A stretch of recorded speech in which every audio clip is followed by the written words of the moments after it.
2 fusillades menées apparemment avec des fusils d'assaut, avec plusieurs personnes impliquées. Et là, pareil, le bilan est très lourd, on parle déjà de plusieurs morts. Le djihad en Afghanistan, c'est un de ces événements qui a sans doute transformé le visage de l'islam mondial et transformé aussi la mentalité des musulmans. لوددت أن أغزو في سبيل الله فأقتل ثم أغزو فأقتل. Il y a un mythe qui se construit qui est un peu similaire au mythe de Che Guevara.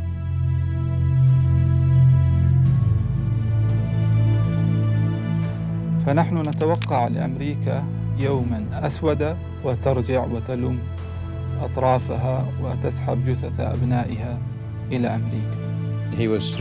Nous avons décidé de lui retirer sa nationalité saoudienne et nous l'avons considéré comme un criminel.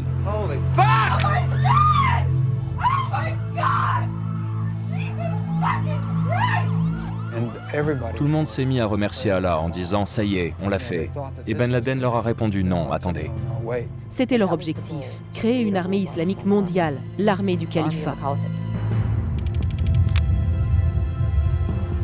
Cela a permis à Al-Qaïda de trouver un second souffle, alors que l'organisation aurait dû disparaître à ce moment-là.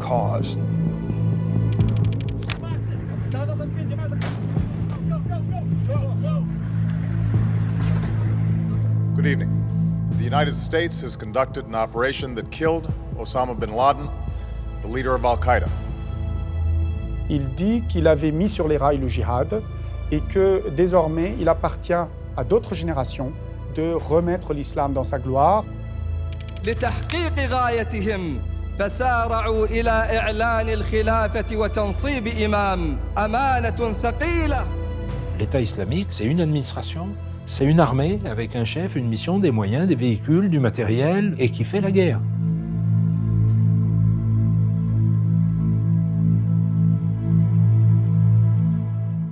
Pour appréhender l'histoire, il faut des repères, des dates. Et le 13 novembre 2015 font aujourd'hui désormais partie de celles du terrorisme. Même si comparaison n'est pas toujours raison, il existe d'indéniables similitudes. Un choc et un traumatisme, des attaques terroristes coordonnées en écho à un conflit qui nous paraissait lointain et qui s'invite de la manière la plus violente dans le quotidien des populations. Avec à la clé ici encore des réflexes sécuritaires et une stratégie militaire qui s'intensifie. Hier donc, un leader, Oussama Ben Laden, aujourd'hui Abou Bakr el-Baghdadi. Durant des années, le spectre d'Al-Qaïda, désormais celui de ses héritiers, qui ont pour ambition d'aller encore plus loin avec Daesh. Comment sont nées ces organisations terroristes, ces groupes djihadistes? Après un an d'enquête, nous allons vous raconter, grâce à un documentaire, les origines de ce terrorisme islamiste, comment les plus grandes puissances s'y sont perdues, comment les services de renseignement ont parfois eu bien du mal à convaincre leurs dirigeants de l'urgence de la menace. Mais d'abord, savez-vous quand tout cela a commencé? À l'époque, le monde était bipolaire, une guerre froide qui a parfois figé les esprits, alors que d'autres projets étaient déjà en train de se dessiner. Le premier acte va se jouer à la Mecque, en Arabie Saoudite. Nous étions alors en 1979.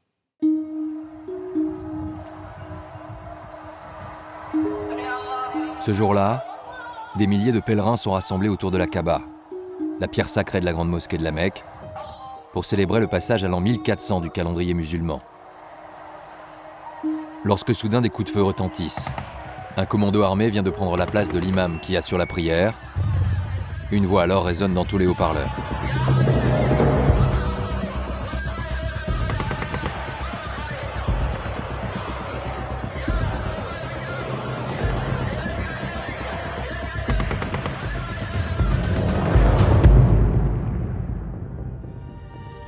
Quatre jours plus tard, c'est à l'Élysée que l'histoire se poursuit.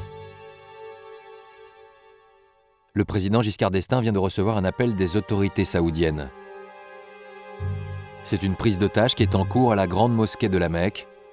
Il y a des centaines de morts. La famille royale a besoin de l'aide de la France. La France était une nation amie et elle l'est toujours. Il y avait une vraie coopération entre les renseignements saoudiens et français. Le prince Turki a demandé au président Giscard d'Estaing si on pouvait avoir l'aide du GIGN pour les aider à résoudre cette prise d'otage. Tout est parti de cet homme, Jueyman al-Otaibi, un ancien garde national. Avec l'aide de 300 islamistes armés, il vient de s'emparer du plus haut lieu saint de l'islam. Il reproche à la famille royale saoudienne d'être corrompue par les Occidentaux et réclame sa chute. Et là, j'ai eu droit à un cours venu directement du président Giscard d'Estaing, expliquant ce qui pouvait se passer si l'Arabie saoudite tombait. Les rebelles sont retranchés dans les sous-sols de la mosquée avec des milliers de pèlerins en otage. Les forces saoudiennes sont incapables de les déloger. Les criminels qui avaient pris la grande mosquée s'étaient barricadés dans les sous-sols. Ils avaient pris position, et même si leur armement était sommaire, il était suffisant pour leur permettre de résister à un assaut frontal. Sur ordre du président, le commandant Proutot envoie 3 de ses hommes en Arabie saoudite pour prêter main forte à l'armée. Les ordres que j'avais donnés, c'est vous les formez, vous les encadrez, on fait le schéma tactique ensemble, et dès qu'ils sont prêts, ils font l'opération tout seuls. Le 28 novembre, l'équipe du GIGN s'envole pour l'Arabie saoudite. Leur point de chute, la ville de Taïf, à quelques kilomètres de la Mecque. Ils ont rendez-vous avec des officiers de la garde nationale totalement désemparés. Il a fallu regalvaniser des troupes, leur donner une raison de se dire qu'ils allaient pouvoir gagner. Pour libérer la grande mosquée, les officiers français ont besoin des plans. Les Saoudiens n'en ont pas. Ils font alors appel à l'entreprise qui vient de réaliser des travaux de rénovation, le groupe Ben Laden. Ils avaient tous les plans. Les plans du réseau de tunnels, du réseau électrique, tout ce qui était nécessaire pour élaborer efficacement un assaut. Pendant 4 jours, les hommes du GIGN préparent leur stratégie. Ils pensent pouvoir forcer les insurgés à sortir en répandant du gaz incapacitant dans les sous-sols par les conduits d'aération. L'opération est risquée, compte tenu du nombre d'otages, mais les autorités saoudiennes donnent leur feu vert. Vous avez en face de vous 300 hommes armés, c'est pas une prise d'otage, hein, c'est un affrontement, c'est la guerre. Les otages, on n'y pense plus, là, c'est plus possible. Il y a trop de gens. Le 3 décembre 1979, au petit matin, l'assaut est donné. Les hommes du GIGN restent à l'hôtel pour suivre les opérations à distance. En tant que non-musulmans, ils n'ont pas le droit d'entrer dans le lieu saint. Les forces saoudiennes se dispersent sur l'esplanade et diffusent le gaz dans les sous-sols.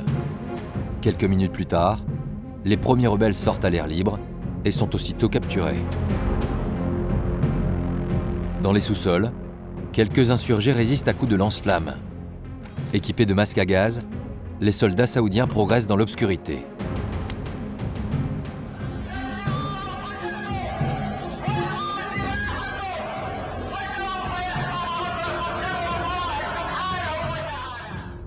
L'assaut final a eu lieu en dessous, avec des troupes qui ont investi les sous-sols et qui libéraient les pièces les unes après les autres. Les derniers rebelles se rendent au bout de quelques heures. Parmi eux, l'instigateur de la prise d'otage. Nous sommes parvenus à les capturer vivants, en particulier le chef des insurgés, Jueyman al-Otaibi.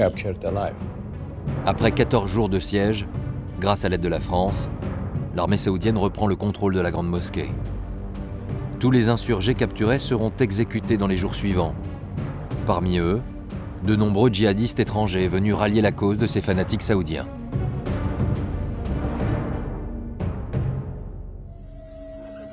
À quelques centaines de kilomètres de là, un jeune étudiant de Jeddah suit à la télévision la prise de la Mecque et son dénouement.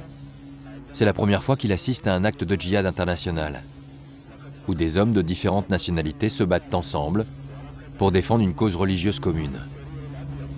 Certains d'entre eux venaient de son université, et c'est l'entreprise de son père qui a fourni les plans pour libérer le lieu saint. Ce jeune homme de 22 ans s'appelle Oussama Ben Laden. En 1979, Oussama Ben Laden vient de finir ses études à l'université de Jeddah en Arabie Saoudite. Il est marié et père d'un enfant, il travaille comme chef de chantier dans l'entreprise de son père. Cette prise de la Mecque, totalement passée inaperçue ici en Europe, va profondément le marquer. Car cette année-là, le monde est en pleine mutation. Pendant que l'Occident est accaparé par la guerre froide entre les États-Unis et l'Union soviétique, le Moyen-Orient, lui, subit une forte poussée du fondamentalisme musulman. En Iran, tout d'abord, avec l'accession au pouvoir de l'ayatollah Khomeini, puis en Afghanistan, où l'Union soviétique ne va pas accepter la remise en cause de sa zone d'influence par les Moudjahidines. Une intervention militaire très mal perçue au Moyen-Orient, l'occasion rêvée pour les fondamentalistes de lancer leur grand projet de djihad international. La prise de la grande mosquée de la Mecque en est l'événement fondateur, la guerre d'Afghanistan en sera le berceau, et un homme que personne ne connaît encore va très bien comprendre le sens de l'histoire. Son nom, Oussama Ben Laden.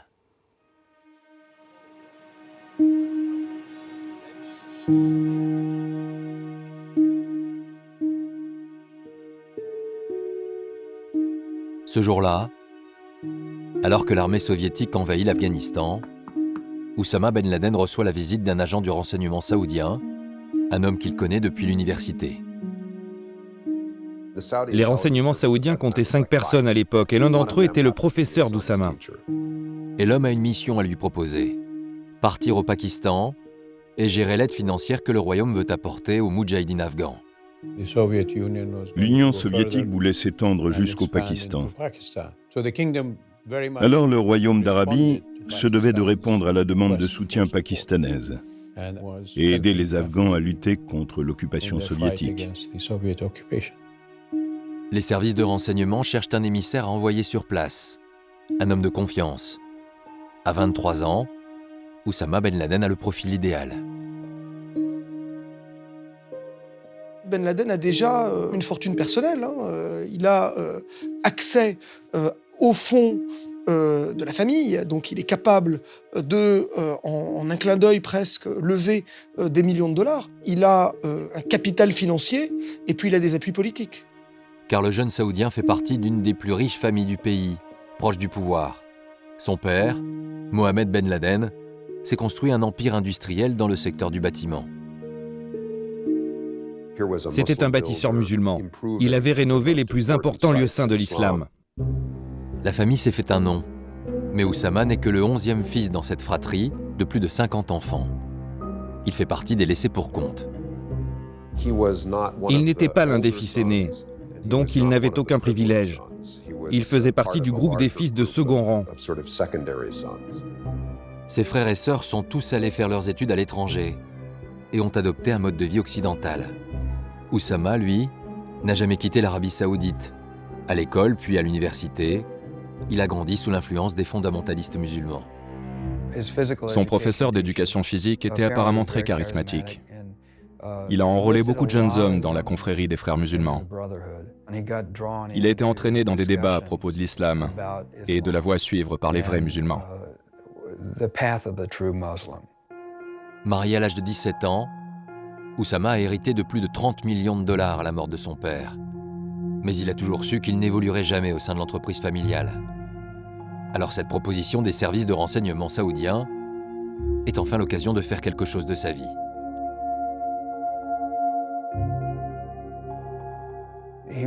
Il cherchait une mission dans sa vie. Et soudain, des musulmans étaient attaqués dans une nation dont il n'avait jamais entendu parler jusque-là. Une nation musulmane attaquée par des communistes athées. Alors, il a trouvé son destin. Quelques semaines plus tard, Ben Laden s'envole pour Lahore, puis rejoint Peshawar au Pakistan. C'est dans cette ville proche de la frontière afghane qu'il doit commencer sa mission. À cette époque, Peshawar est une base arrière de la résistance afghane, le point de ralliement des djihadistes venus de tout le monde arabe pour aider les Afghans à lutter contre l'envahisseur soviétique. Il y a même un centre d'accueil pour ces volontaires, le bureau des services.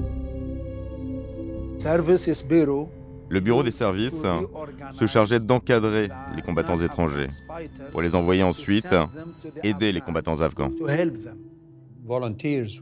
Les volontaires y allaient de leur propre initiative et on leur accordait des avantages, comme les billets d'avion.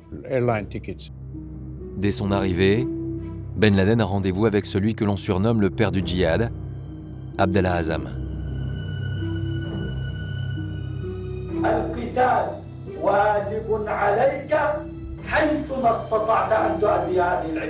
Abdallah Azzam est un Palestinien qui est en lutte contre Israël au départ. C'est lui qui va fournir la légitimité de l'arrivée des djihadistes étrangers en Afghanistan.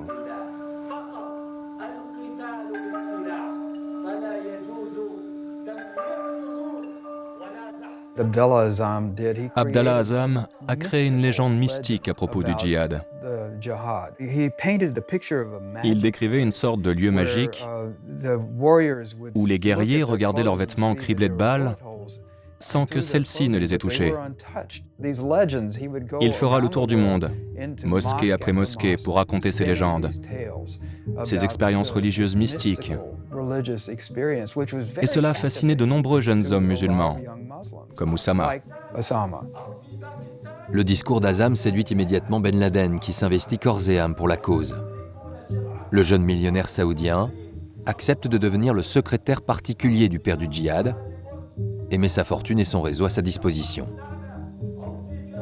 Il était riche et avait suffisamment de soutien personnel pour le faire. Il était allé chercher du soutien auprès d'autres familles riches. Pas uniquement dans le royaume, mais aussi à l'étranger, chez des amis de la famille Ben Laden. Sa famille avait de nombreuses relations dans le monde entier. Cheikh Abdullah Azzam ne vient pas d'une famille riche. Donc il n'a pas d'argent à disposition pour couvrir toutes ses dépenses. Mais Oussama a comblé ce fossé pour Abdullah Azzam. Il était comme l'ombre de Cheikh Abdullah Azzam. Azzam devient dès lors le mentor de Ben Laden. Il lui apprend à recruter et à former les nouveaux volontaires, mais aussi à promouvoir sa vision du djihad à travers le monde. Le djihad de Azzam est un djihad bien particulier. C'est un djihad politico-militaire. L'idée, c'est d'utiliser un vocabulaire qui est compréhensible par tout le monde et de construire là-dessus une grammaire spécifique. Et c'est Oussama Ben Laden qui prête sa voix pour la propagande radiophonique.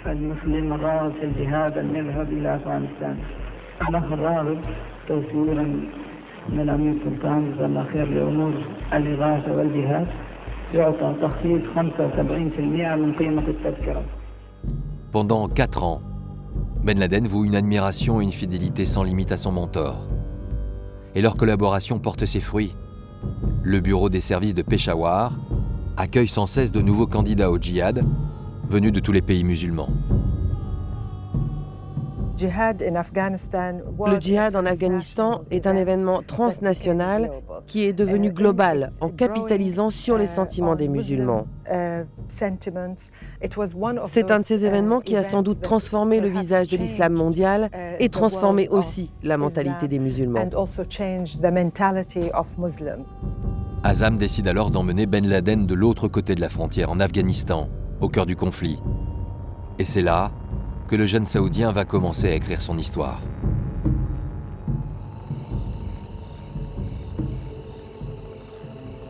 Dès leur arrivée, les deux hommes sont accueillis à bras ouverts par la résistance afghane. Ben Laden découvre alors des musulmans qui vivent comme au Moyen-Âge, comme dans sa propre vision de l'islam. C'était comme se voir propulsé 13 siècles en arrière, au moment de la naissance héroïque de l'islam, face à un monde alors dominé par les Romains et les Perses.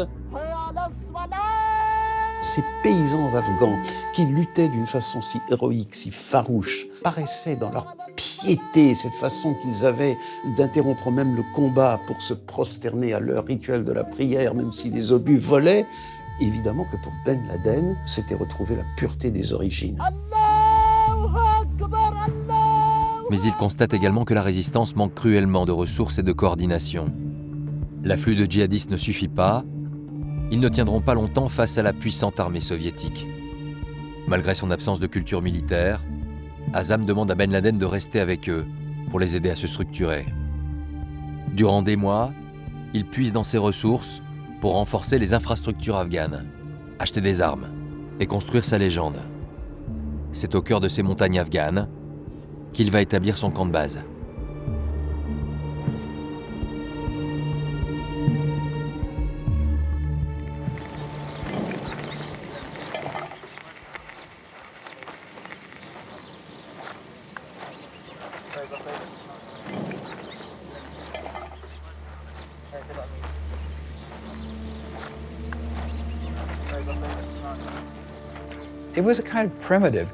C'était un camp très primitif, essentiellement composé de cavernes. Il fallait que ce soit discret, de manière à ne pas être facilement repéré par les bombardiers russes. Nous l'appelions la vitrine des combattants arabes. Et ce n'est pas un hasard s'il s'installe dans une grotte. Il veut se donner l'image d'un nouveau prophète. Son camp, il l'appelle Mahsada, l'antre du lion, une référence à la vie de Mahomet. Et qu'est-ce qu'a vécu le prophète et ses compagnons? Eh bien, il a été avec son compagnon Abou Bakr dans une grotte en fuyant les mécréants, et c'est de cette grotte aux cavernes qu'il va sortir avec la foi renforcée, qu'il va pouvoir sauver l'islam. En à peine 2 ans, le nom de Ben Laden s'impose au sein de la résistance afghane. Ce nouveau mécène aux allures de prophète séduit les combattants. Au fur et à mesure, des centaines de djihadistes rejoignent l'antre du lion. Alors Oussama a commencé à construire son empire à la frontière afghane. Il exerçait seul son autorité sur les volontaires. Et l'armée russe commence à souffrir face à ses combattants, de plus en plus nombreux et mieux organisés. À tel point que Ben Laden va bénéficier d'un soutien inattendu, celui des États-Unis.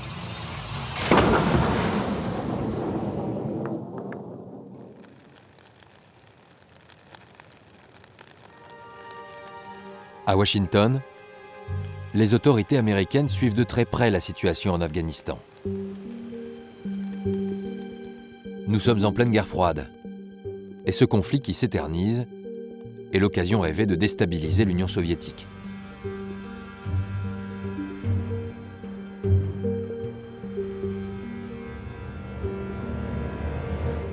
Six ans plus tôt, le conseiller à la sécurité du président Carter était venu en personne témoigner son soutien aux Afghans. That land over there is yours. You'll go back to it one day because your fight will prevail and you'll have your homes and your mosques back again because your cause is right and God is on your side.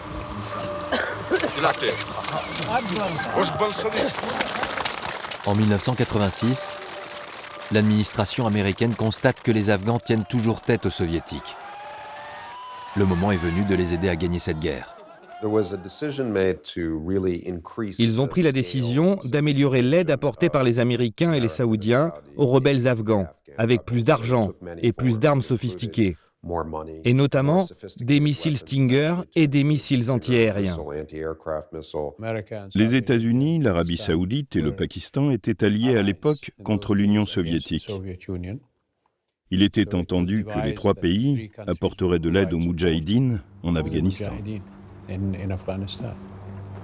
Pour l'instant, les Américains ne font pas de différence entre les Moudjahidines afghans et les djihadistes arabes de Ben Laden. Et tous vont profiter de cette nouvelle manne financière. Sans le savoir, les États-Unis viennent de renforcer considérablement les positions du jeune leader saoudien. C'est alors qu'un autre événement inattendu va le faire définitivement entrer dans la légende du djihad afghan. Le 17 avril 1987, l'armée soviétique décide d'attaquer l'antre du lion. Au petit matin, plusieurs hélicoptères mènent la charge et pilonnent la base.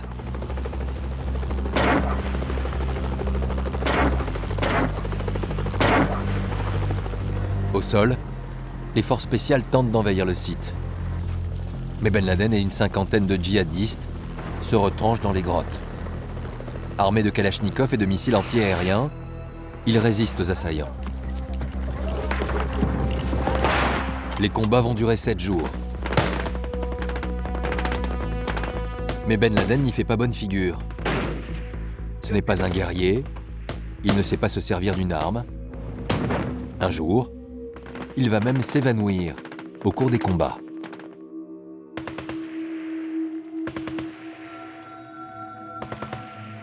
Quand les bombardements ont commencé, il s'est évanoui. Il n'a pas tiré une seule balle. Quand Ben Laden était au combat, il avait tendance à s'évanouir. Il avait un problème de tension artérielle. Alors que Ben Laden est assis au fond de sa grotte, les Soviétiques font une percée. Mais Shafik, Un de ses soldats reste à ses côtés pour le protéger et il meurt sous les balles. Ben Laden, à la bataille de Jaji, n'a jamais été aussi près de mourir. Si Shafiq n'avait pas été là, on n'aurait certainement jamais entendu parler d'Oussama Ben Laden. Malgré leur supériorité numérique et matérielle, les soviétiques ne parviennent pas à prendre la base et rebroussent chemin. Dès lors, Ben Laden comprend qu'il va pouvoir tirer profit de cette victoire inespérée. Il a eu cette expérience à Jaji, de survivre à ce qui a été un court mais intense affrontement avec les soviétiques. Et à ce moment-là, il a eu ce sens de la publicité et des médias qu'il a exercé tout au long de ce qu'on pourrait appeler sa carrière. Et l'histoire de la bataille de Jaji va lui permettre de renforcer sa légende. Il demande à ses hommes de le filmer en chef de guerre, juché sur un cheval, seul dans le désert, comme s'il ne craignait personne.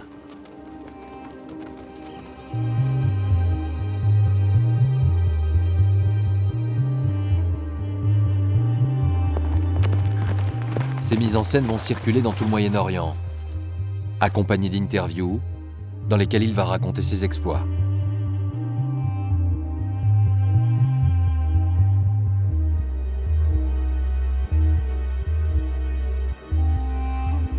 فأرجو من إخواني أن يشمروا عن أيديهم وينفروا كما أمر سبحانه وتعالى انفروا خفافا وثقالا حتى ينالوا الأجر العظيم. Il y a un mythe qui se construit qui est un peu similaire au mythe de Che Guevara. Enfin, je veux dire, on peut le comparer, c'est-à-dire de ce riche saoudien qui a décidé de tout abandonner pour aller combattre aux côtés de ses frères afghans. وكفاهم عبرة وبشرى بفضل الشهيد والشهادة حديث رسول الله صلى الله عليه وسلم الصحيح لوددت أن أغزو في سبيل الله فأقتل ثم أغزو فأقتل ثم أغزو فأقتل. L'impact dans le monde arabe était très exagéré par rapport à ce qui s'était réellement passé sur le terrain. Mais la propagande fonctionne. Oussama Ben Laden parvient à se faire passer pour un valeureux guerrier. Il finit même par être plus respecté que son propre mentor, Abdallah Azzam. Un an plus tard, en mai 1988, après 8 ans de conflit, l'Union soviétique commence à retirer ses troupes d'Afghanistan. Les moudjahidines afghans, aidés par les djihadistes, ont tenu bon. La guerre est terminée. Ben Laden retourne à Peshawar pour préparer la suite. Une question se pose alors. Que vont devenir tous ces djihadistes installés dans les montagnes afghanes? Ces soldats aguerris ont désormais des infrastructures militaires et des armes. Bref, c'est une armée entière, lourdement équipée, qui se retrouve sans nation à défendre, ni guerre à mener. Côté occidental, personne ne semble s'en inquiéter. Pourtant, Ben Laden s'est fait un nom et une réputation. Désormais, tous les responsables d'organisations terroristes s'intéressent à lui. Parmi eux, un dangereux fondamentaliste égyptien, Ayman Azaweri.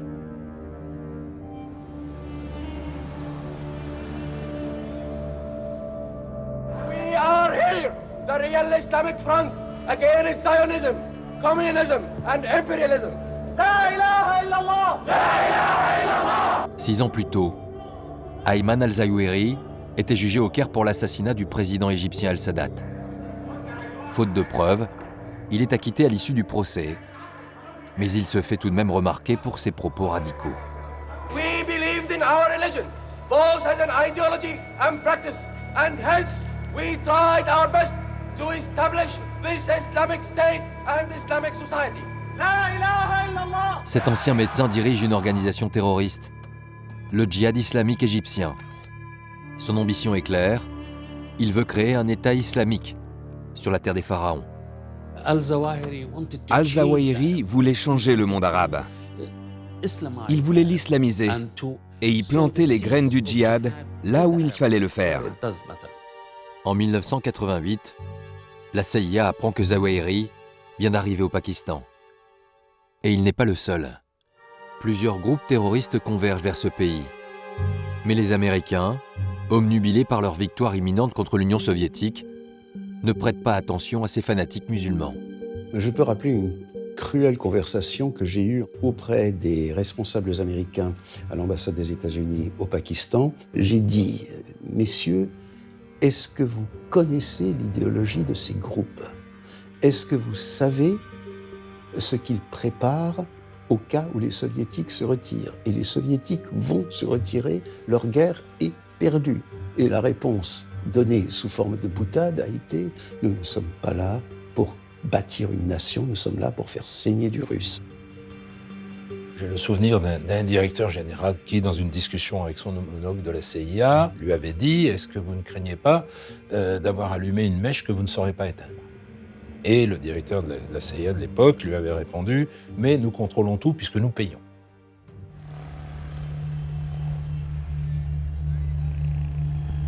Zawahiri, comme tous les autres terroristes, n'est pas venu à Peshawar par hasard.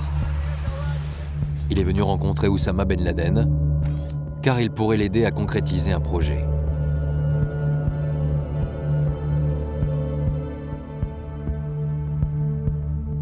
Ben Laden avait cette aura mystique que Zawahiri a tout de suite identifiée et qu'il pouvait utiliser. Il a alors commencé par introduire dans son entourage des technocrates égyptiens qui avaient beaucoup d'expérience dans l'organisation d'opérations terroristes. Le projet de Zawahiri est simple. Il veut convaincre Ben Laden de mettre à disposition son réseau de djihadistes et ses infrastructures militaires pour bâtir un État islamique.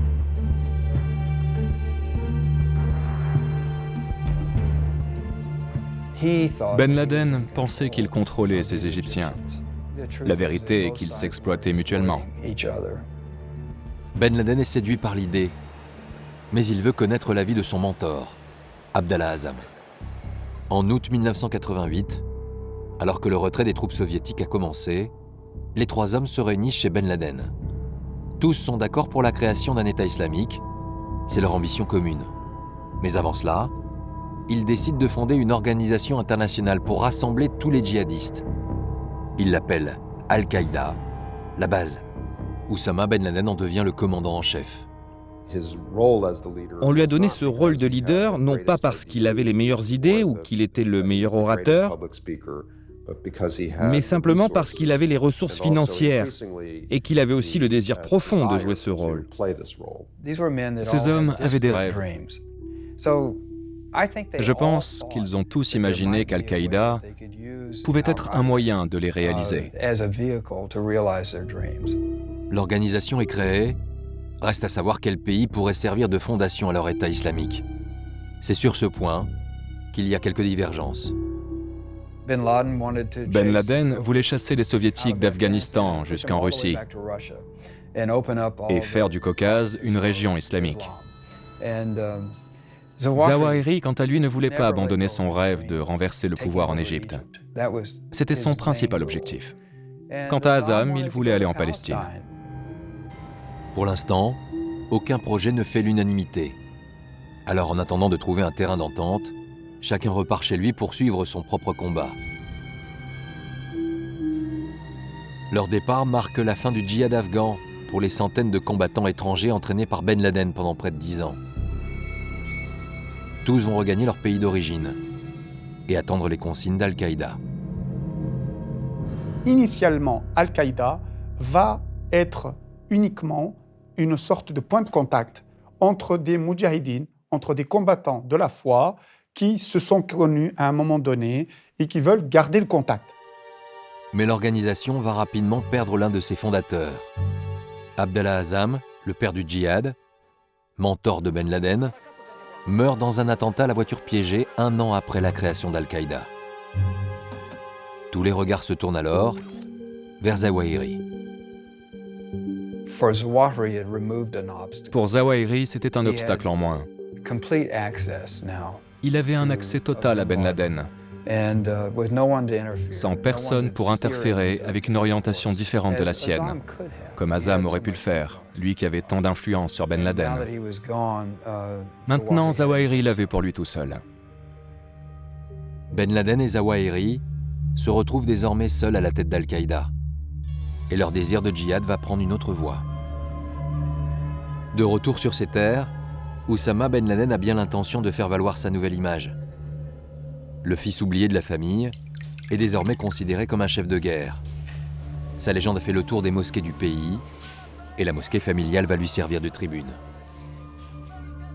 Il avait un réseau de religieux qui a toujours su louer son engagement en Afghanistan. Il était perçu comme un bon citoyen, un bon musulman qui avait rempli ses obligations en aidant d'autres musulmans grâce à sa fortune. Il était aussi en très bons termes avec les autorités saoudiennes.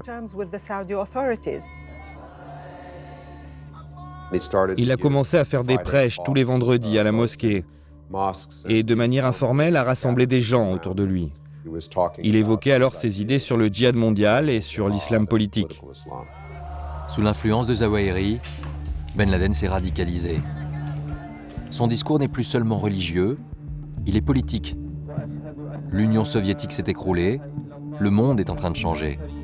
Et le nouvel ennemi pour lui, ce sont les États-Unis. Il a réalisé que les Américains, une fois leur travail terminé, et une fois les Soviétiques vaincus, avaient tout simplement laissé tomber les Moudjahidines, les djihadistes arabes et les combattants afghans. Il avait été utilisé par les Américains et l'Arabie saoudite. Il était très en colère. Alors, pour entraîner ses compatriotes dans son combat, Oussama Ben Laden critique publiquement la politique américaine au Moyen-Orient.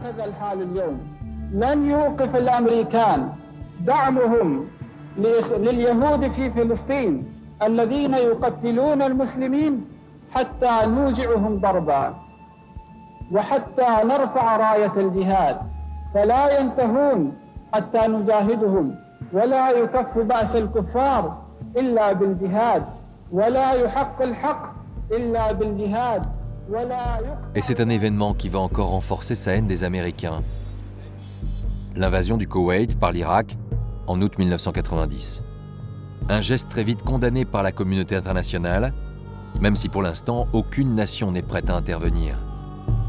Pour Oussama Ben Laden, c'est l'occasion rêvée de réactiver son réseau de djihadistes.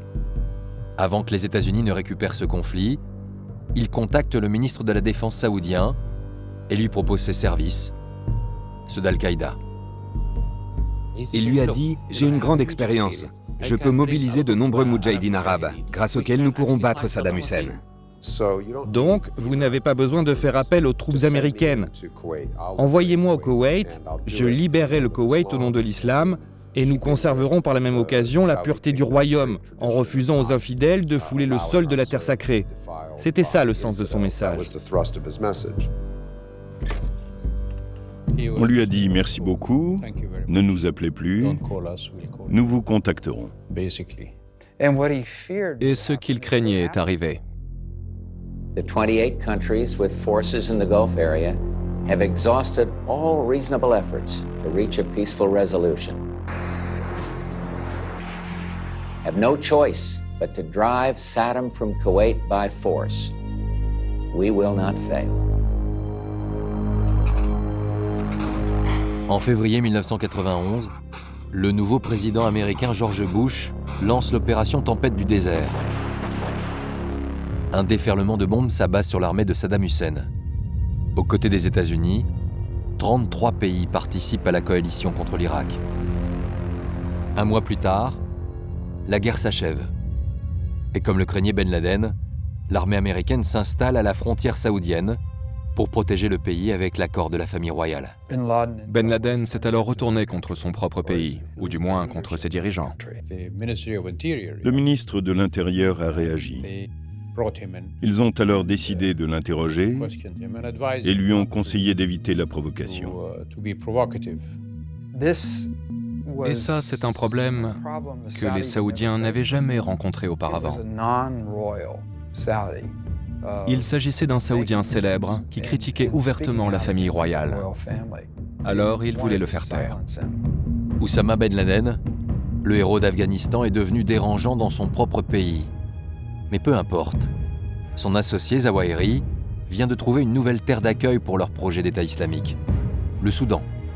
Après des années de guerre civile, le pays vient de tomber entre les mains des fondamentalistes musulmans.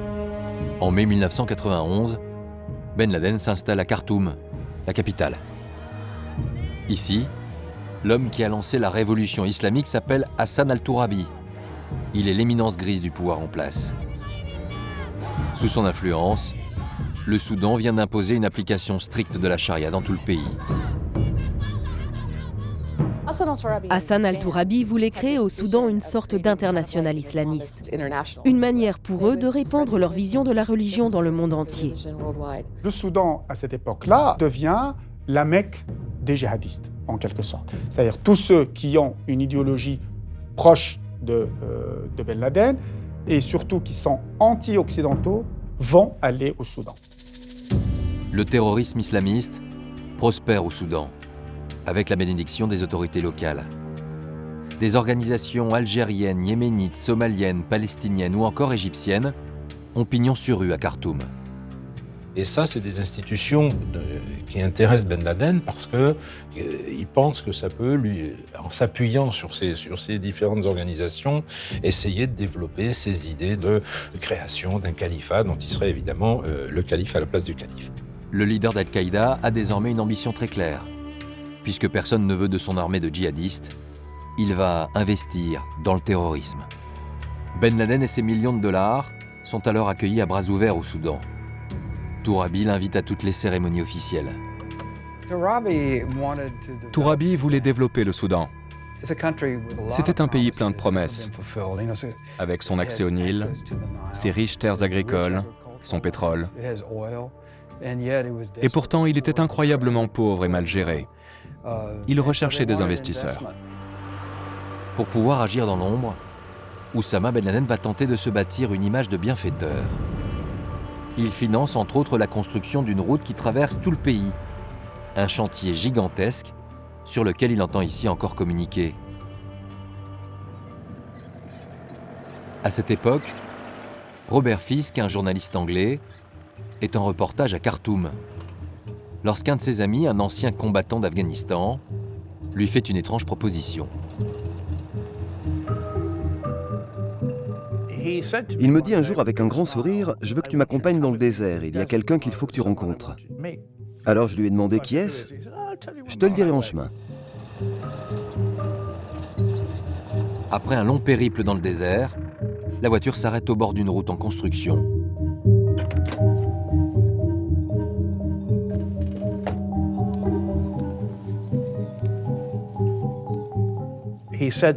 Il me dit alors qu'un homme du nom d'Oussama Ben Laden utilisait son matériel de construction pour bâtir une route afin de relier les populations isolées dans le désert à la route principale entre Port-Soudan et Khartoum. Et quand nous sommes arrivés, il m'a dit que Ben Laden serait là et qu'il n'avait encore jamais rencontré de journaliste étranger. L'interview aura lieu ici, au milieu de nulle part.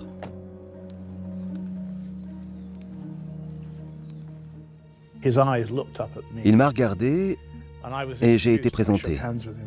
Je lui ai immédiatement serré la main. J'ai dit que je voulais lui parler. Il était timide, très prudent. Et il m'a demandé ce dont je voulais parler. Le journaliste l'interroge sur la guerre en Afghanistan. Ben Laden lui raconte alors une anecdote invérifiable. Le jour où un obus de mortier serait tombé à ses pieds. Il m'a dit que c'était un moment très important et qu'il était prêt à mourir. Heureusement pour lui, et beaucoup diraient malheureusement pour le monde, l'obus n'a pas explosé. Voilà l'image que Ben Laden veut donner de lui à la presse occidentale. Un millionnaire qui utilise sa fortune pour aider les pauvres et un guerrier qui n'a jamais eu peur de mourir pour sa cause. À la fin de l'interview, il va même se laisser photographier. Il se tenait alors sur cette toute nouvelle route, dans sa toge. Il me fixait tel un fantôme, frêle et chétif. Là, j'ai pris 2 photos et il m'a dit « assez ». Pour la première fois, Oussama Ben Laden s'offre une pleine page dans un journal anglo-saxon. Et pendant que la presse occidentale fait sa publicité, en secret, il poursuit son projet. Il ouvre des camps d'entraînement pour djihadistes au Soudan et finance des opérations terroristes à travers le monde.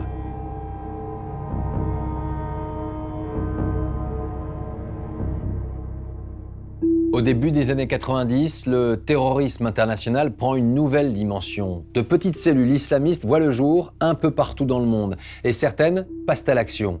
En février 1993, une voiture piégée explose sous la tour du World Trade Center à New York.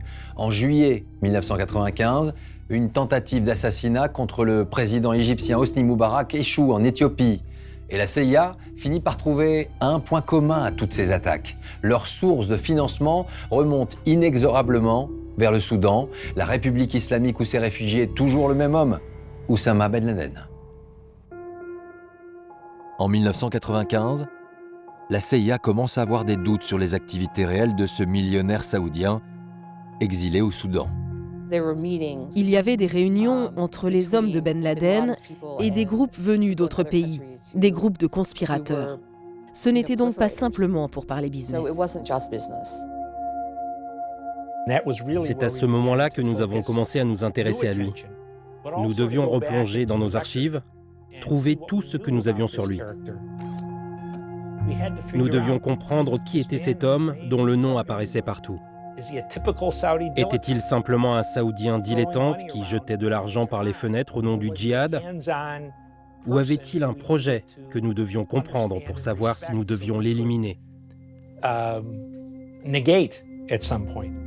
La CIA découvre alors que Ben Laden a été banni d'Arabie Saoudite pour ses propos extrémistes et anti-occidentaux.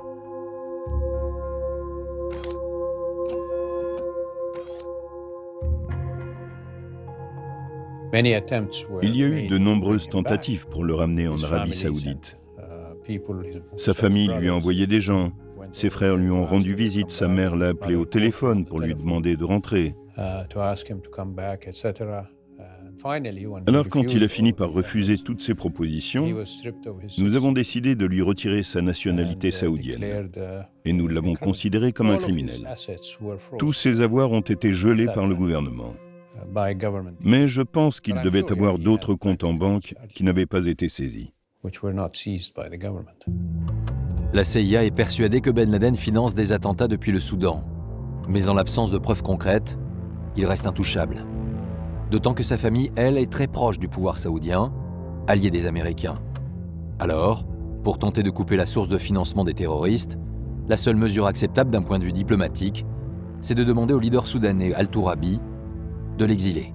Tourabi, rappelez-vous, a vendu Carlos, enfin, il a vendu tout ce qu'il pouvait vendre et trahi à peu près tous ses amis. Je pense qu'à un moment, Ben Laden a dû se rendre compte que le séjour soudanais devait prendre fin et qu'il fallait qu'il aille exercer ses talents ailleurs.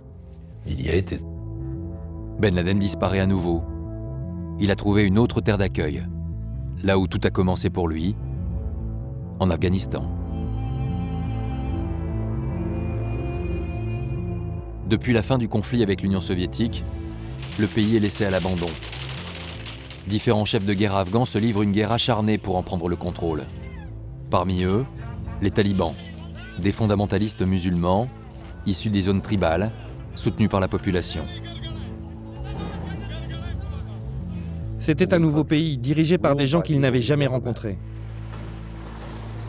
De retour à Kandahar, en mai 1996, Oussama Ben Laden rencontre le chef des talibans, le Mollah Omar.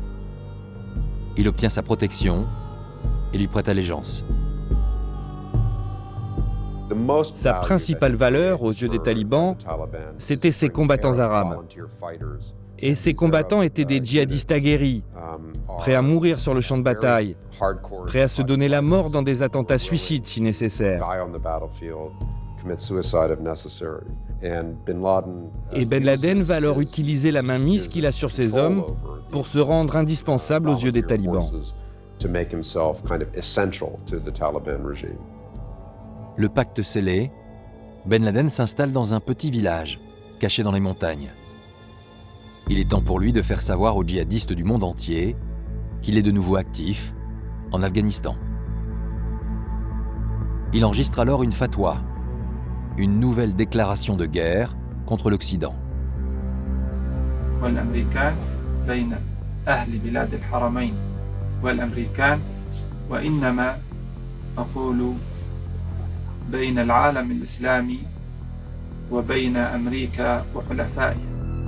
Ben Laden réactive les camps de djihadistes laissés à l'abandon depuis la guerre, et ses combattants ne tardent pas à revenir.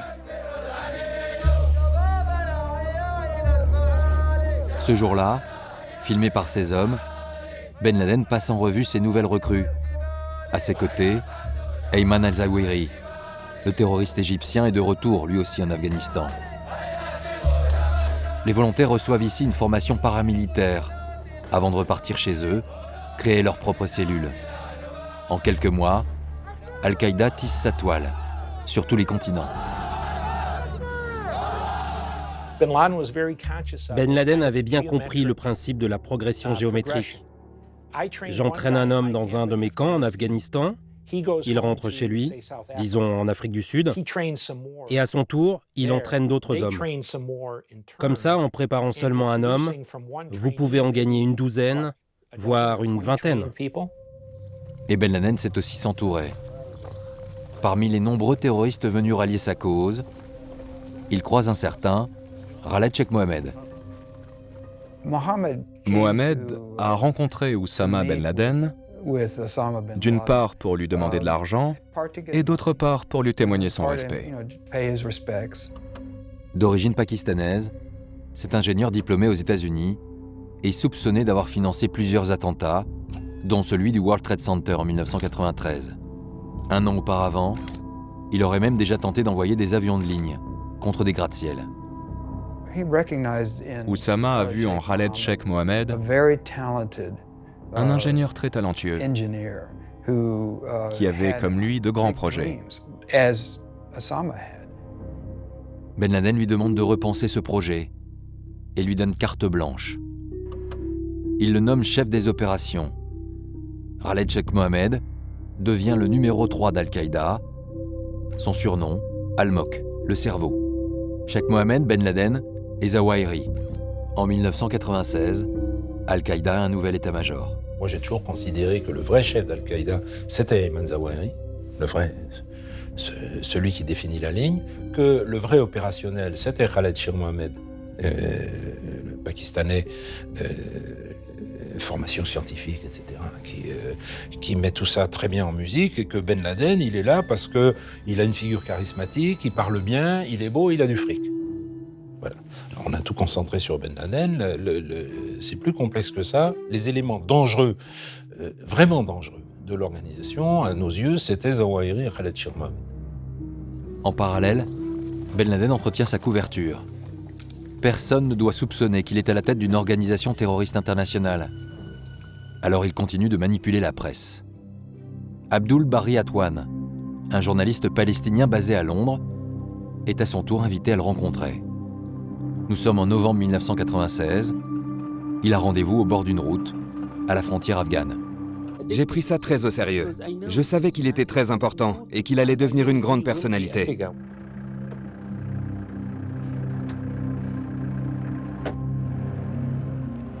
C'était un voyage très secret. J'ai été emmené clandestinement par 2 talibans à travers la frontière afghano-pakistanaise vers le sommet des montagnes de l'Hindu Kush.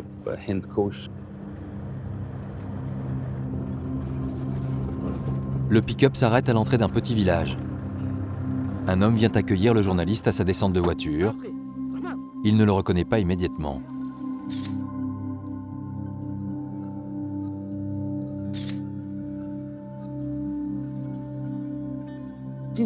Il portait des vêtements très modestes, comme les autres. On ne pouvait pas le différencier de ses soldats, de ses combattants. Non, il était habillé comme eux, voire même plus modestement. Le journaliste prend quelques photos. Oussama Ben Laden semble vivre ici paisiblement, avec sa famille, entouré malgré tout de quelques hommes armés.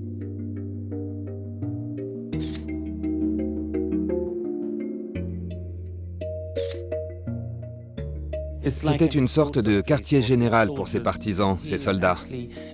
Il s'asseyait avec eux, mangeait avec eux, il était prêt à mourir avec eux. C'est de là que lui venait son aura. Ils m'ont dit qu'ils l'aimaient, car il était l'un d'entre eux, et qu'ils étaient prêts à mourir pour lui. Le journaliste découvre une personnalité accueillante et bienveillante.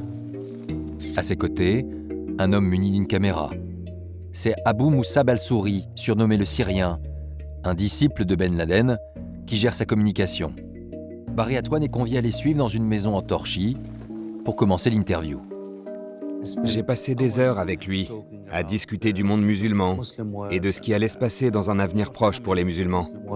Une fois encore, Ben Laden manipule le journaliste. À aucun moment, il ne lui parlera des camps d'entraînement d'Al-Qaïda, situés à quelques kilomètres de là. Il parvient à lui faire croire qu'il voue simplement sa vie et sa fortune à la défense des musulmans. Il n'avait pas l'air mauvais. Je ne pouvais pas imaginer qu'il allait devenir le plus grand terroriste au monde.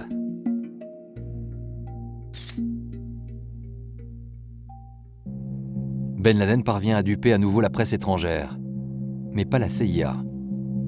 En septembre 1996, l'agence de renseignement américaine va obtenir de précieuses informations sur ce qui se passe réellement dans les montagnes afghanes.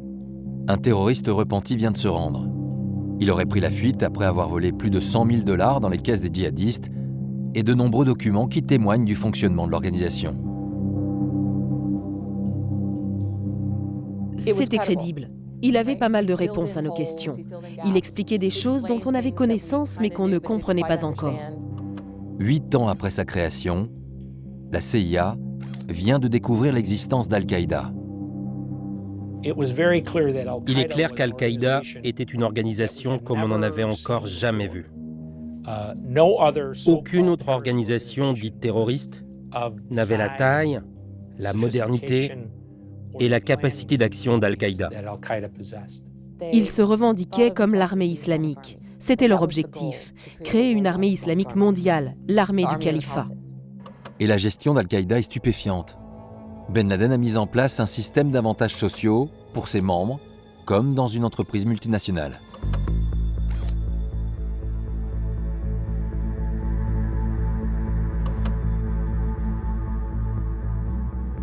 Il y avait un certain salaire de base pour les membres. Si vous aviez une femme et des enfants, vous aviez droit à plus d'argent. Vous aviez aussi une assurance maladie. Ils pouvaient prendre des vacances. Ils avaient même une assurance vie. La CIA découvre également que plusieurs groupes terroristes en Afrique et au Moyen-Orient auraient prêté allégeance à Al-Qaïda. En Occident, nous avions tendance à penser qu'un barbu qui mange de la chèvre grillée dans le désert était forcément un abruti. Eh bien, cet abruti s'est moqué de nous pendant 20 ans. Donc la question était, allaient-ils mener de petites actions classiques ou préparaient-ils ensemble une attaque de plus grande ampleur? En mai 1998, pour couper la tête de ce réseau, l'agence préconise l'enlèvement de Ben Laden.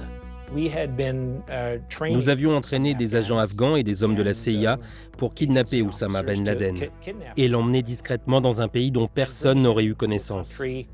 Un endroit où l'on n'aurait probablement jamais plus entendu parler de lui. Cette opération était prévue pour la dernière semaine de mai 1998, mais l'administration Clinton l'a fait annuler. Pour l'instant, le président Clinton ne veut pas impliquer les États-Unis. La menace ne lui paraît pas suffisante.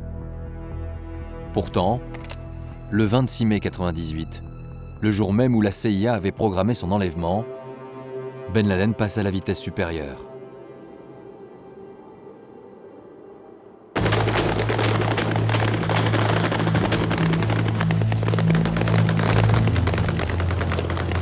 Ces images sont celles d'une chaîne d'information américaine, invitée dans un camp d'entraînement d'Al-Qaïda.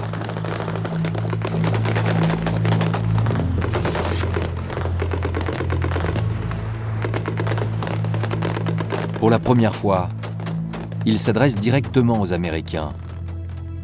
Habillé en chef de guerre, arme à la main, devant une carte du monde.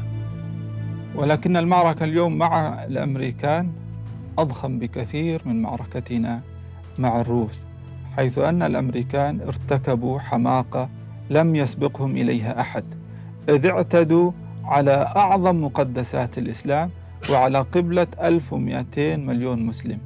فبفضل الله التفاعل مرضي جدا في العالم الإسلامي على مستوى جميع الشرائح وبخاصة علماء العالم الإسلامي والشباب.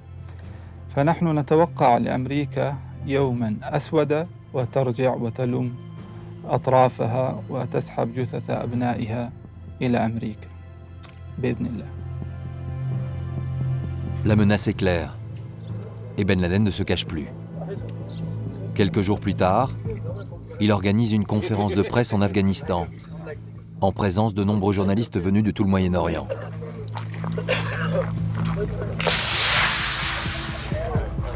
Il annonce la création d'un front islamique mondial contre les croisés et les juifs. Et il entend montrer la puissance militaire de son organisation.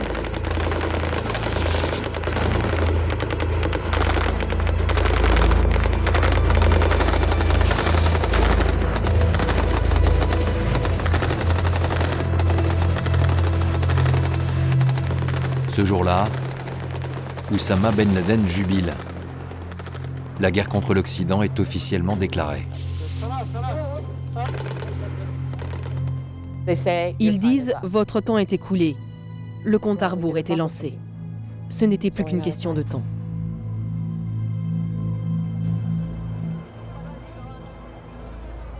Quelques semaines plus tard, 2 ambassades américaines sont la cible d'attentats terroristes. American embassies have been hit by huge bomb blasts. The first explosion happened at a building in the capital of Kenya, Nairobi. Shortly afterwards, a second bomb went off in Dar es Salaam, the capital of the neighboring African state of Tanzania. Des attentats qui font 224 morts, dont 12 ressortissants américains et 2 agents de la CIA. Cette fois, l'agence passe en alerte maximum. Je suis parti avec mes hommes en Afrique de l'Est. Nous avions une équipe à Nairobi et une à Dar es Salaam. Et très rapidement, en travaillant côte à côte avec le FBI, nous sommes parvenus à mettre la main sur des individus.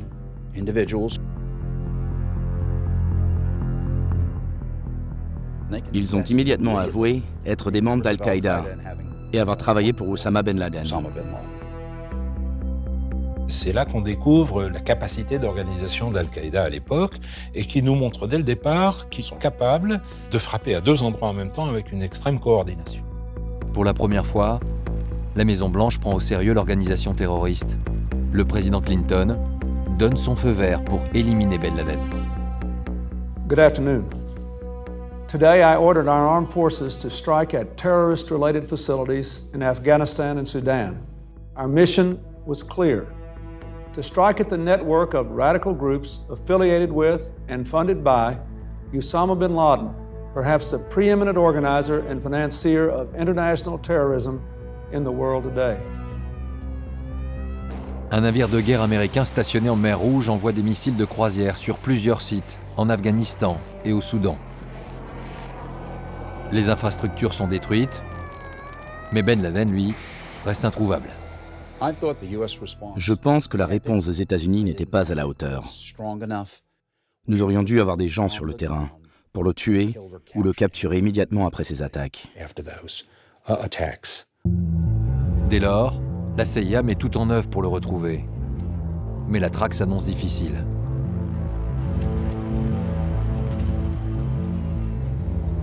Pour inciter les populations locales à le dénoncer, la tête de Ben Laden est mise à prix. 5 millions de dollars.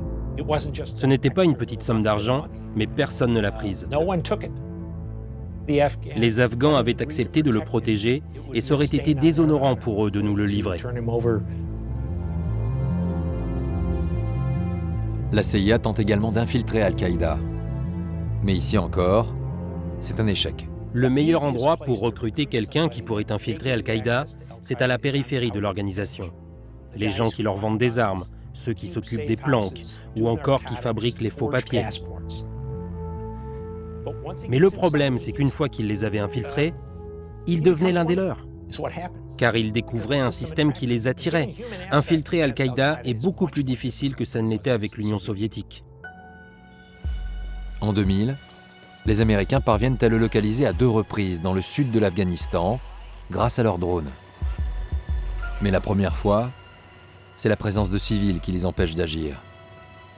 La deuxième, c'est leur drone qui n'est pas armé. À l'époque, la CIA et l'armée se disputaient pour savoir qui allait payer l'armement des drones. C'est pourquoi il a survécu à cet épisode une fois de plus. Prise de décision trop tardive, lourdeurs administratives. Après 2 ans de traque, les agents de la CIA sont totalement découragés. En haut lieu, personne ne semble prendre la mesure du danger. La cellule Ben Laden est au bord de l'implosion. Ils l'ont recherché en Afghanistan pendant des années et ils n'ont jamais réussi à le localiser de façon fiable. Ils n'avaient pas de bons agents sur le terrain. Ils auraient pris de très gros risques militaires car ils auraient envoyé des forces spéciales pour un raid qui aurait pu très mal tourner. La moitié de l'équipe a démissionné de la CIA pour aller faire autre chose, en disant que c'était une perte de temps, que le gouvernement américain et la CIA ne prenaient pas au sérieux la lutte contre le terrorisme. J'ai envoyé une note aux responsables de l'agence en disant « Vous allez le regretter et nous allons le payer au prix de vies américaines pour ne pas avoir fait le nécessaire. » J'ai dit au président qu'il allait vraiment le regretter. Et la suite va lui donner raison. En octobre 2000, un nouvel attentat signé Al-Qaïda vient frapper directement l'armée américaine. An American ship is attacked in Yemen. There are dead and wounded.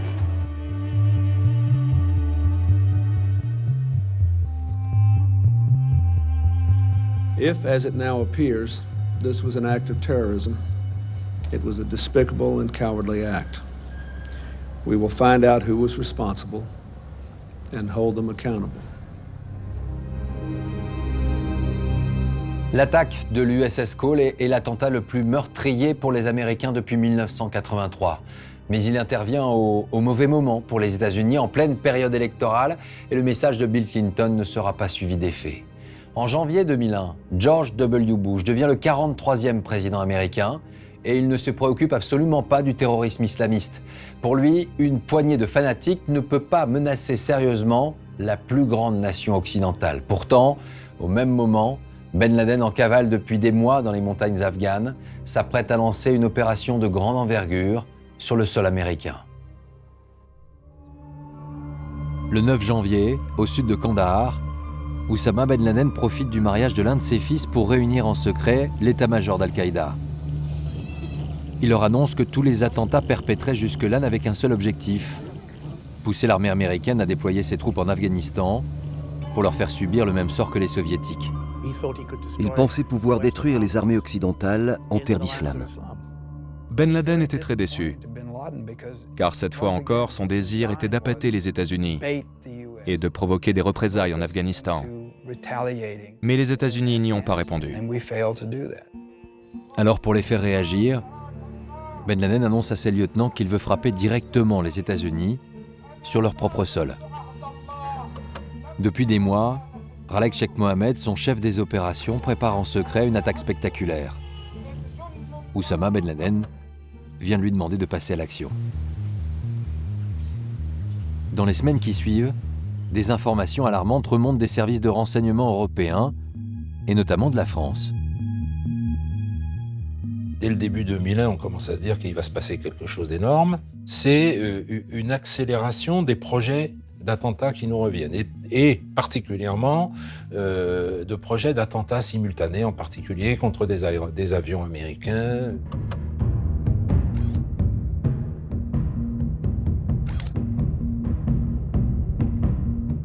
Nous avions des informations disant qu'il préparait quelque chose d'énorme. Ça allait être Armageddon. Les services de renseignement, la CIA, mais aussi la Maison-Blanche ont essayé d'attirer l'attention de l'administration Bush.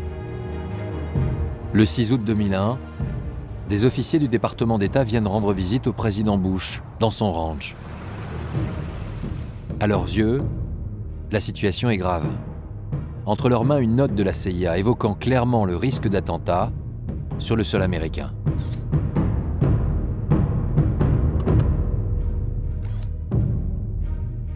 Mais après l'avoir lu, le président Bush range le dossier sans y prêter attention.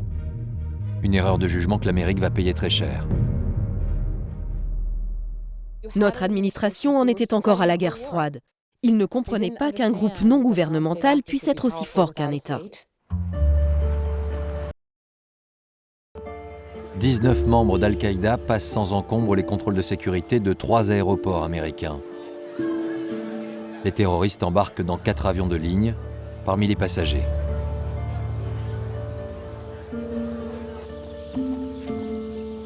Au même moment, Oussama Ben Laden et ses hommes quittent leur camp de base pour rejoindre un complexe de cavernes caché dans la montagne. Le leader d'Al-Qaïda vient d'être informé de l'imminence de l'attaque.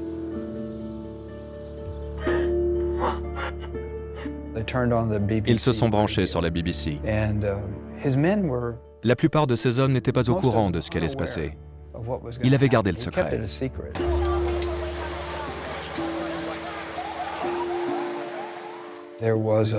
Il y a eu un flash info disant qu'un avion avait percuté le World Trade Center. Tout le monde s'est mis à remercier Allah en disant « ça y est, on l'a fait ». Et Ben Laden leur a répondu « non, attendez ».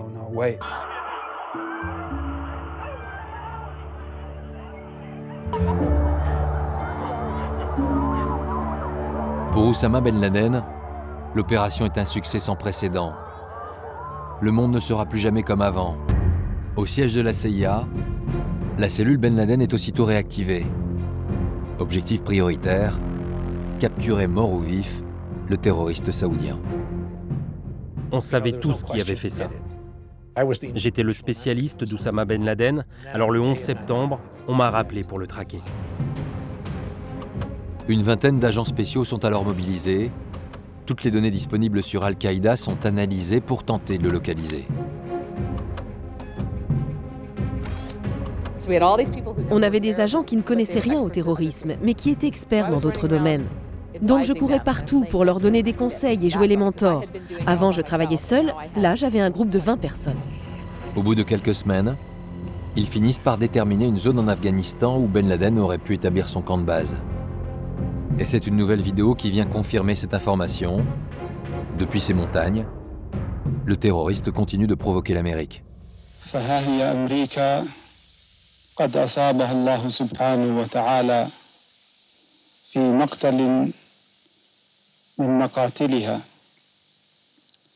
فدمر أعظم مبانيها وها هي أمريكا قد امتلأت رعبا من شمالها إلى جنوبها ومن شرقها إلى غربها.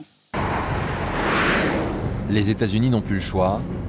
La riposte doit être à la hauteur du désastre. Puisque Ben Laden est protégé par les talibans, il leur déclare la guerre, un mois seulement après l'attentat de New York. Une guerre qui va durer 2 mois. Les Américains et leurs alliés reprennent toutes les principales villes du pays. En décembre 2001, la prise de Kaboul signe la déroute des talibans. Ben Laden est pris par surprise. Il pensait pouvoir résister, mais il est obligé de battre en retraite. Et cette fois, la Maison-Blanche n'entend pas le laisser disparaître.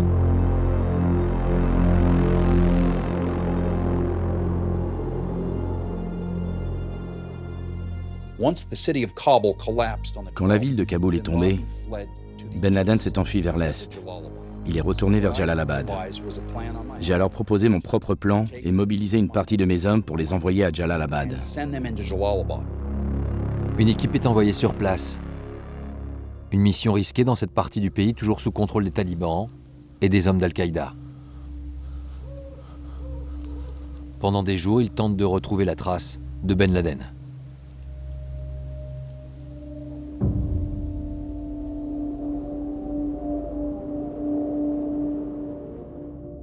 Nous avions des informateurs dans tout le pays.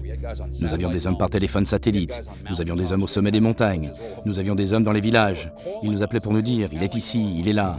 Je l'ai observé descendre une route. Je l'ai suivi. Je savais où il était. Je savais exactement où il était. Au bout d'une semaine, ils finissent par retrouver le camp dans lequel ils s'étaient réfugiés.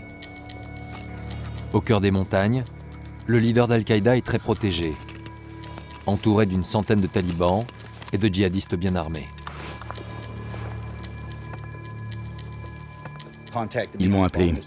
Ils m'ont dit « nous l'avons identifié, nous l'avons localisé, nous demandons permission d'engager le combat ». J'ai dit « oui, bien sûr ». L'aviation est arrivée et pendant 56 heures, nous les avons bombardés, bombardés et encore bombardés.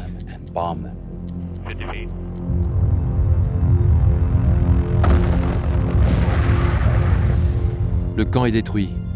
Oussama Ben Laden et quelques survivants se sont retranchés dans des grottes. Il ne reste plus qu'à les encercler et tenter de les déloger. J'ai immédiatement envoyé un message à Washington pour leur dire que Ben Laden était acculé, que ses forces armées étaient anéanties et que je voulais 800 soldats américains ici. Nous devions terminer le travail nous-mêmes. Mais pour éviter de nouvelles pertes américaines, la Maison-Blanche préfère confier cette tâche aux alliés afghans qui ont participé à la guerre contre les talibans. Une erreur de plus, ce sont eux qui vont permettre aux leaders d'Al-Qaïda de s'enfuir à travers les montagnes après l'arrêt des bombardements. Ben Laden jouit parmi les populations afghanes de l'aura qui vient de quelqu'un parvenu chez eux de cette lointaine Arabie qui a vu naître le prophète. C'est en quelque sorte comme un shérif de la Mecque. Pendant des mois, aucune nouvelle d'Al-Qaïda, ni de Ben Laden. Dès lors, certains pensent qu'il n'a pas survécu au bombardement. Les Américains et les Européens disaient qu'il était mort. On a même dit une fois qu'il avait pris sa retraite. Mais tout le monde se trompe. En octobre 2002, un attentat frappe Bali en Indonésie. Il fait 202 victimes, essentiellement des touristes occidentaux. L'action porte le sceau d'Al-Qaïda et un enregistrement audio vient relancer la traque.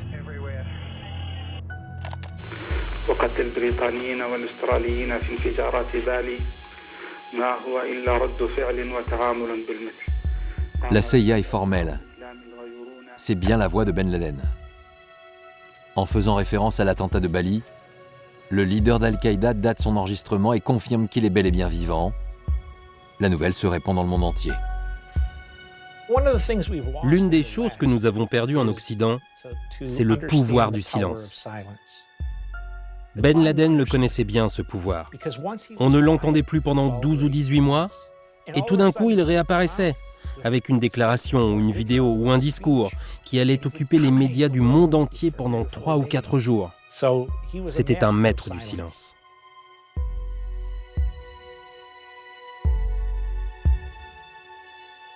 La pression monte sur l'administration américaine. Cela fait plus d'1 an que le World Trade Center s'est écroulé et Oussama Ben Laden n'a toujours pas été arrêté. Pour détourner l'attention, la Maison-Blanche va trouver un autre bouc émissaire, Saddam Hussein, le dictateur irakien. Le président Bush veut faire d'une pierre deux coups, montrer que l'Amérique avance dans sa lutte contre le terrorisme et finir la guerre que son père avait commencée 10 ans plus tôt. Alors, l'administration Bush va présenter Saddam Hussein comme un allié de Ben Laden, capable de fournir à Al-Qaïda des armes de destruction massive.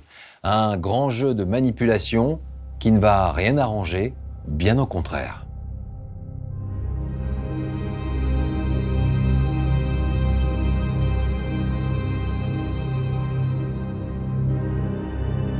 Le lien entre Saddam Hussein et Oussama Ben Laden, c'est le secrétaire d'État américain Colin Powell qui va l'inventer de toutes pièces lors d'un discours à l'ONU en 2003. Ambition and hatred are enough to bring Iraq and Al-Qaeda together.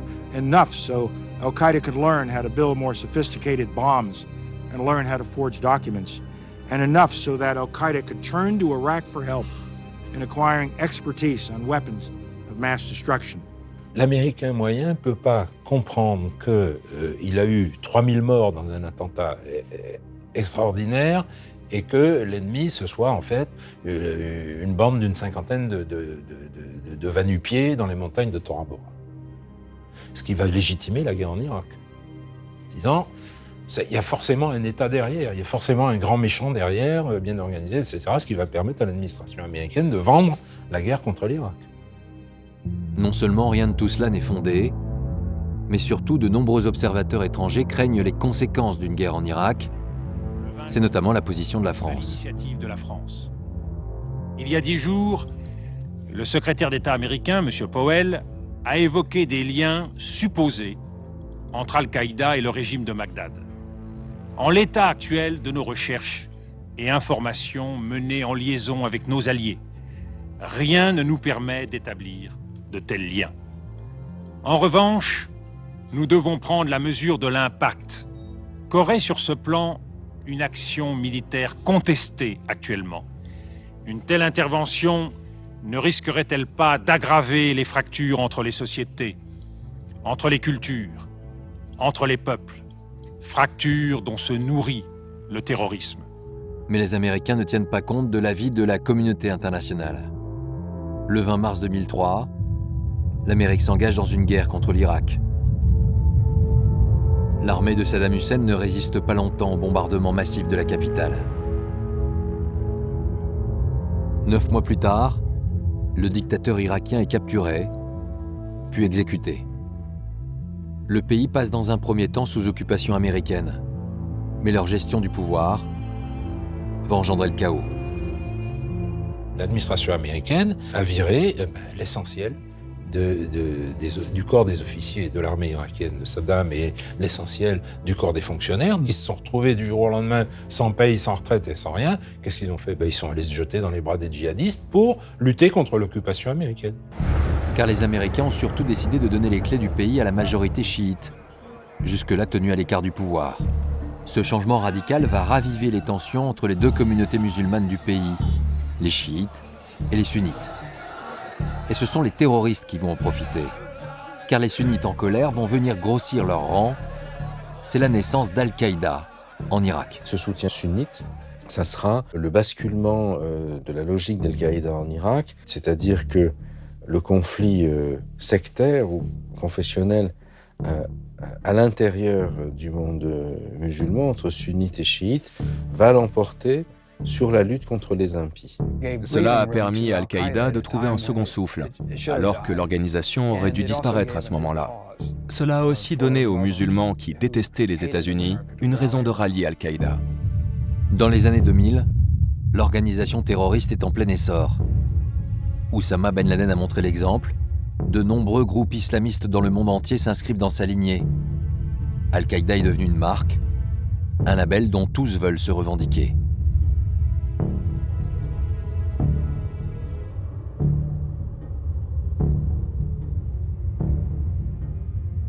N'importe quel contestataire dans le monde musulman va se dire que s'il veut être pris au sérieux, il faut qu'il brandisse le drapeau d'Al-Qaïda, il faut qu'il dise « j'en suis ». Pendant ce temps, Oussama Ben Laden et son partenaire Zawahiri se cachent dans le nord du Pakistan, protégés par les populations locales. Désormais en fuite, Ben Laden sait qu'il ne peut plus diriger Al-Qaïda. Mais il espère que ses lieutenants vont prendre le relais.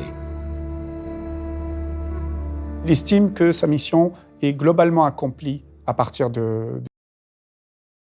parce qu'il dit qu'il avait mis sur les rails le djihad et que désormais il appartient à d'autres générations d'accomplir le dessein de remettre l'islam dans sa gloire, de retrouver le califat, il en parle déjà, le califat islamique, de réunifier les musulmans sous la charia, sous le règne de la charia et de l'islam. Et l'un des hommes qui va reprendre son flambeau n'est autre qu'Abou Moussab al-Souri, l'ancien chargé de communication de Ben Laden. En 2004, il écrit un texte de 1600 pages pour relancer le projet de califat de son ancien mentor. Il devient le nouveau théoricien du djihad. Abou Moussab al-Souri estime que le modèle du 11 septembre est obsolète et contre-productif. Les Américains, ils sont trop forts. C'est l'Europe qu'il faut viser. Son idée est simple. Provoquer une haine de l'islam en Europe en commettant des attentats meurtriers au nom du djihad. L'Europe qui est un ventre mou dans lequel, selon lui, des populations musulmanes nombreuses et mal assimilées sont un relais formidable d'opérations djihadistes. Stigmatisés et rejetés, les musulmans d'Europe pourraient ainsi à terme rallier Al-Qaïda. La stratégie d'al-Souri est rapidement mise en œuvre. L'Europe devient la nouvelle cible. Madrid en 2004, puis Londres en 2005 sont à leur tour touchés par de violents attentats.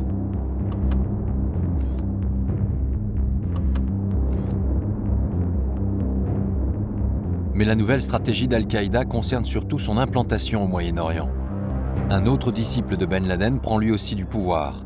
Son nom, Abou Moussad al-Zarqawi, il est le leader d'Al-Qaïda en Irak. Les Américains ont mis les chiites au pouvoir. Alors il va rallier à sa cause les populations sunnites pour s'emparer d'un territoire. Une implantation territoriale où il pourrait vivre, avoir des ressources et se poser en champion de l'islam. Dans les tribus sunnites irakiennes, opposées à la mise à l'écart du sunnisme auquel procède l'occupant américain, ils vont trouver un certain nombre de soutiens, plus larges que les gens qui sont simplement idéologiquement proches d'eux. Al-Qaïda entrait dans une autre période. Ce n'était plus l'Al-Qaïda que nous avions connu, ennemi de l'armée américaine et de l'Occident. C'était devenu une organisation sectaire qui s'attaquait aussi à des musulmans. Dès lors, l'Occident se préoccupe moins de l'émergence de ce nouveau modèle terroriste. Les Américains sont toujours focalisés sur celui qui a osé les attaquer sur leur sol, Oussama Ben Laden.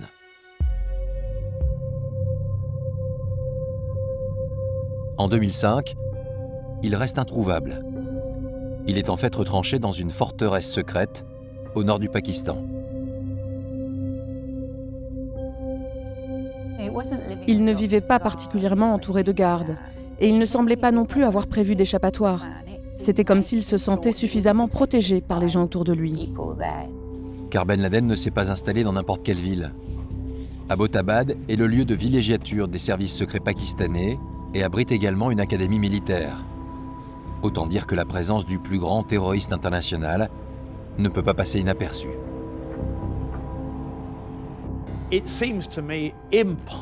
Il me paraît impossible de croire que les services secrets pakistanais, qui ont des liens si forts avec Al-Qaïda et Ben Laden, ne savaient pas qu'il se trouvait à Abbottabad depuis des années. Bien sûr qu'ils le savaient. Pour éviter la surveillance satellite, Ben Laden reste cloîtré jour et nuit. Il communique avec l'extérieur par l'intermédiaire d'un messager.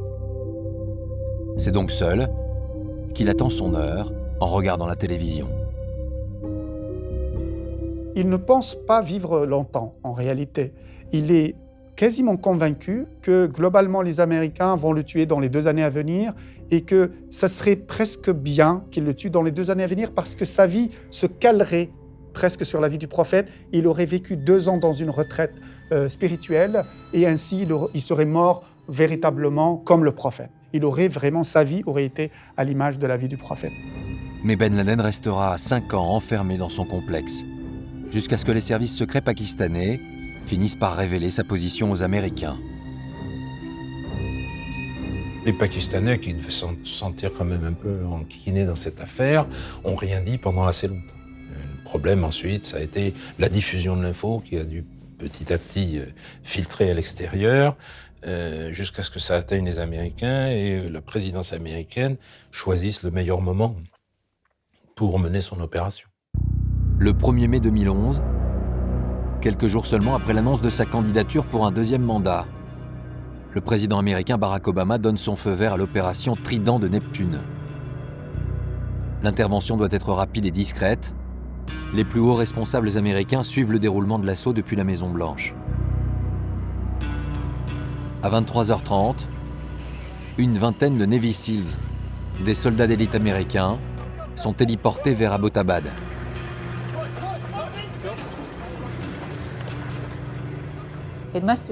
Ce devait être chaotique à ce moment-là, car il y avait beaucoup de gens qui couraient partout, beaucoup d'enfants et beaucoup de femmes.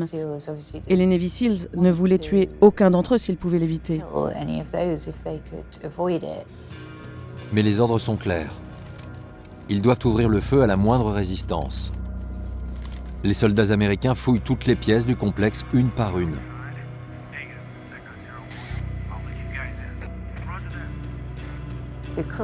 Le messager et son frère sortent fusil au poing.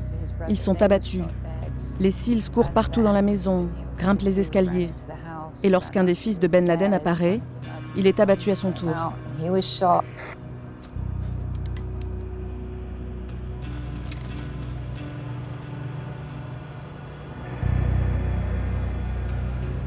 Depuis le début de l'assaut, Oussama Ben Laden reste assis dans une pièce au 3e étage. Il ne cherche pas à s'enfuir. Ils ont aperçu furtivement la tête de Ben Laden à l'étage. Alors ils sont montés et ils ont ouvert le feu. On ne sait pas s'il y a eu 2 ou 3 coups de feu, mais il a été touché à la tête et à la poitrine. Et il est mort quasiment sur le coup. Donc ça n'a pas été une grande fusillade, ça a été très rapide, chirurgical.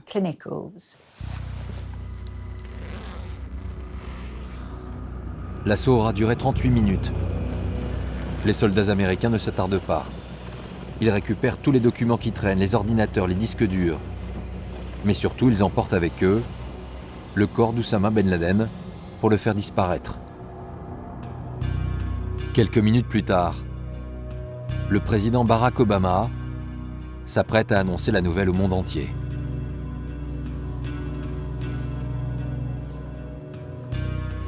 Good evening. Tonight, I can report to the American people and to the world that the United States has conducted an operation that killed Osama bin Laden, the leader of Al-Qaeda, and a terrorist who's responsible for the murder of thousands of innocent men, women, and children.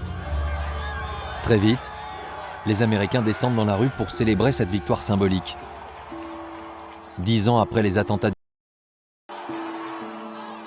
ils ont le sentiment d'avoir eu enfin leur revanche.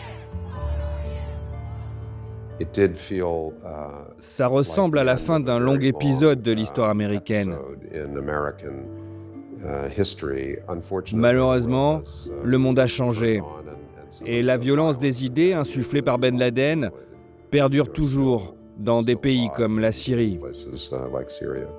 Car pendant que les Américains se réjouissent de l'événement, les héritiers de Ben Laden sont en train de créer un monstre bien plus inquiétant qu'Al-Qaïda. Le groupe État islamique, Daesh. Ben Laden est mort, Zawahiri se cache en Afghanistan. C'est la nouvelle génération qui reprend le flambeau. Le théoricien Al-Souri et le sanguinaire Zarqawi, qui sera lui remplacé par Baghdadi après sa mort en 2010.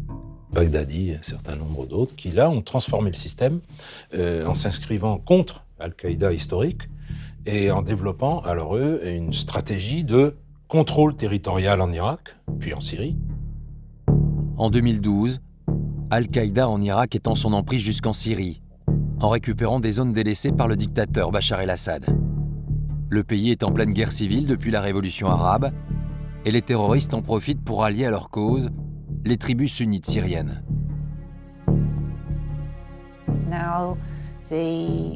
Aujourd'hui, le plus grand djihad mondial se situe en Irak et en Syrie.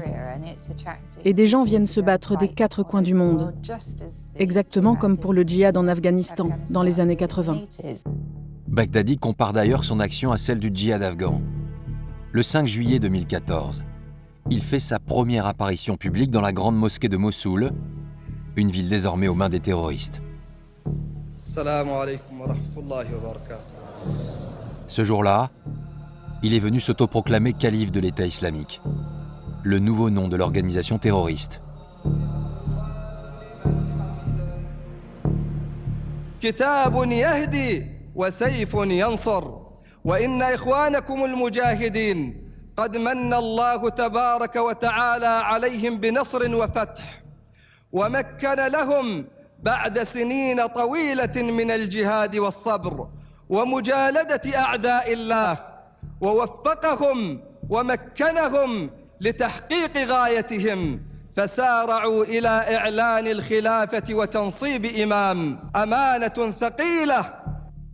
L'instauration d'un califat avec un territoire et des hommes pour le défendre. C'était le grand projet de Ben Laden. Baghdadi est en train de le concrétiser. L'État islamique, c'est une administration, c'est une armée avec un chef, une mission, des moyens, des véhicules, du matériel, et qui fait la guerre.